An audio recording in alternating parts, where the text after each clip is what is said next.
மகாபாரதத்தில் பாண்டவர்களுக்கும் கௌரவர்களுக்கும் இடையிலான பகை அவர்கள் சிறு வயதாக இருந்த போதே தொடங்கிவிட்டது.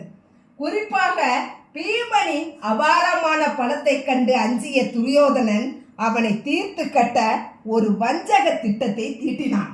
பாண்டவர்கள் சிறுவர்களாக இருந்த போது அவர்களை ஒரு சுற்றுலாவுக்கு அழைத்து சென்றான் துரியோதனன்.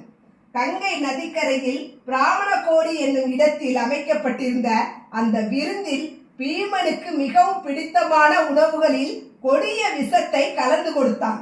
உணவு உண்ட பீமன் விஷத்தின் தாக்கத்தால் மயங்கி ஆழ்ந்த உறக்கத்திற்கு சென்றான். உடனே துரியோதனன் பீமனை கயிற்றால் கட்டி ஓடிக்கொண்டிருந்த கங்கை நதியில் தள்ளிவிட்டான். ஆற்றில் அடித்து செல்லப்பட்ட பீமன் நதியின் ஆழத்தில் இருந்த நாகலோகத்தை அடைந்தான். அங்குள்ள நச்சு பாம்புகள் பீமனை தீண்டின. ஆச்சரியமான விஷயம் என்னவென்றால் பாம்புகளின் விஷம் பீமனின் உடலில் இருந்த உணவின் விஷத்தை முறியடித்தது. ஆக விஷத்திற்கு விஷமே மருந்து.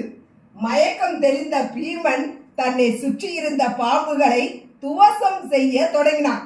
இதை கண்ட நாகர்களின் அரசனான வாசுகி பீமனின் வீரத்தை பாராட்டி அவனை வரவேற்றார். நாகலோகத்தில் பீமனுக்கு சிறப்பான உபசரிப்பு கிடைத்தது. அங்குள்ள தடாகங்களில் இருந்த அமுதம் நிறைந்த 8 கிண்ணங்களை பீமன் பருகினான். அந்த அமுதத்தின் சக்தியால் பீமனுக்கு 1000 ஆணைகளின் பலம் கிடைத்தது. 1000 யானைகளுக்கு சமமான பலம் பீமனுக்கு கிடைத்தது. பல நாட்களுக்கு பிறகு முன்பை விட அதிக வலிமையுடன் பீமன் ஹஸ்தினாபுரத்திற்கு திரும்பினான். தன் தம்பி உயிரோடு வந்ததை கண்டு பாண்டவர்கள் மற்றற்ற மகிழ்ச்சி அடைந்தனர். துரியோதனனின் சதி பீமனை பலவீனப்படுத்துவதற்கு பதிலாக அவனை உலகின் அசைக்க முடியாத மாவீரனாக மாற்றியது.